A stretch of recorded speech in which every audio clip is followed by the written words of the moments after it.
nsoza ndagira ngo ntange ubutumwa ku bantu bahorana ubwoba no kuramya inyamaswa n'igishushanyo cyayo no gushyirwaho ikimenyetso cyayo. Bavandimwe, murakaza neza kuri channel y'abamarayika batatu. Uyu munsi turakomeza ubutumwa bukomeye. Iyo utazi aho uva ntumenya aho ujya. Iki ni igice cya kabiri kandi birakwereka ukuri n'inzira y'ubugingo n'icyo Imana iguteguriye. Niba utarabona igice cya mbere ntugire ikibazo, jya mu biganiro byacu urebe video zacu wumve uko byose byatangiye. Ariko mbere yo gutangira hitamo gukanda subscribe kuri channel yacu y'abamarayika batatu. Nitwa Shema, mbahaye ikaze. Aya mateka twibutsa ku bijyanye n'urugendo rw'Abisirayeli sinayavugiye kugira ngo tuyumve nk'amateka gusa, ahubwo ni ukugira ngo tumenye kandi twite ku isano aya mateka afitanye n'urugendo rwacu mu bijyanye n'agakiza kacu. Tumenye ko ari igishushanyo cy'urugendo rwacu rw'iby'umwuka. Tumaze kumva iby'amateka y'urugendo rw'Abisirayeli, ndagira ngo munyemerere twongere twisubiremo turebe uko urugendo rwacu rwatangiye, kugira ngo tutazisanga aho tutitekerezaga. Birashoboka ko waba waravukiye mu muryango wa Gikristo, ugatozwa disipurine, ugakurira mu itorero ndetse ukagiramo n'inshingano, ariko ukaba utarigeze utekereza ko ufitanye ikibazo n'Imana kidashobora gukurwaho n'imirimo yawe myiza, keretse gukurwaho no gusobanukirwa icyo Kristo yadukoreye.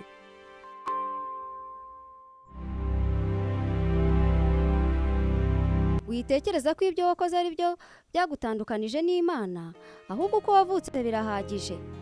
Ijambo ry'Imana riduhamiriza ko umuntu avuka atandukanye n'Imana, atari yo yagize uruhare mu gutandukana n'Imana, ni nako nta ruhare izagira mu kwiyunga n'Imana.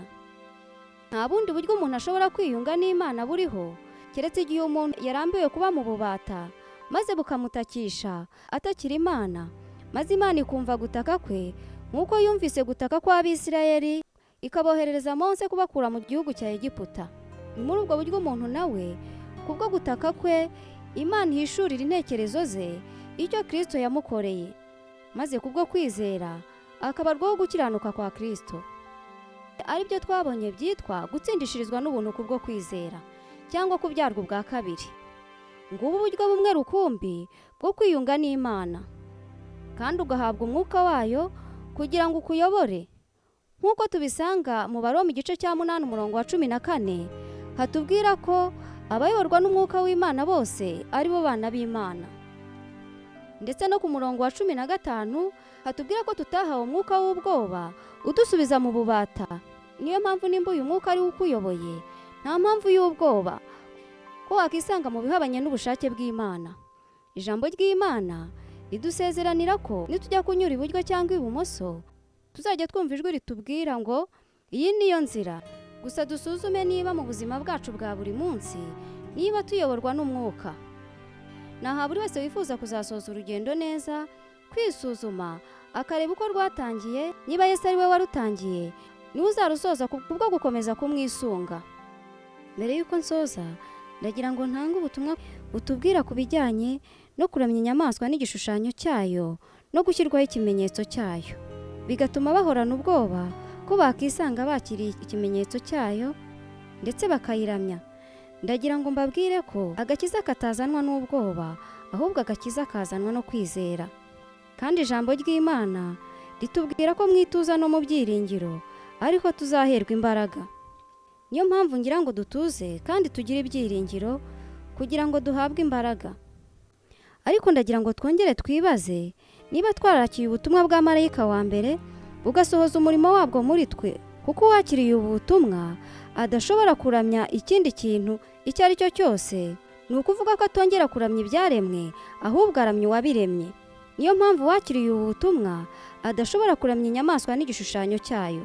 Ndetse n'ubutumwa bwa marayika wa kabiri ari bwo butumwa bujyanye no kwezwa ku muntu wamaze gutsindishirizwa n'ubuntu kubwo kwizera. Uwakiriye ubu butumwa ahinduka mu mico, imisengero ipfuye irahinduka, ibyaha bigakurwaho. Uyu muntu ntaba akigenda uko yagendaga mbere. Niyo mpamvu ngira ngo mbabwire ko imbaraga zo guhagarara ushikamye mu butumwa bwa marayika wa gatatu ziri mu kwakira ubutumwa bwa marayika wa mbere n'uwa kabiri ugasohoza umurimo wabwo muri twe.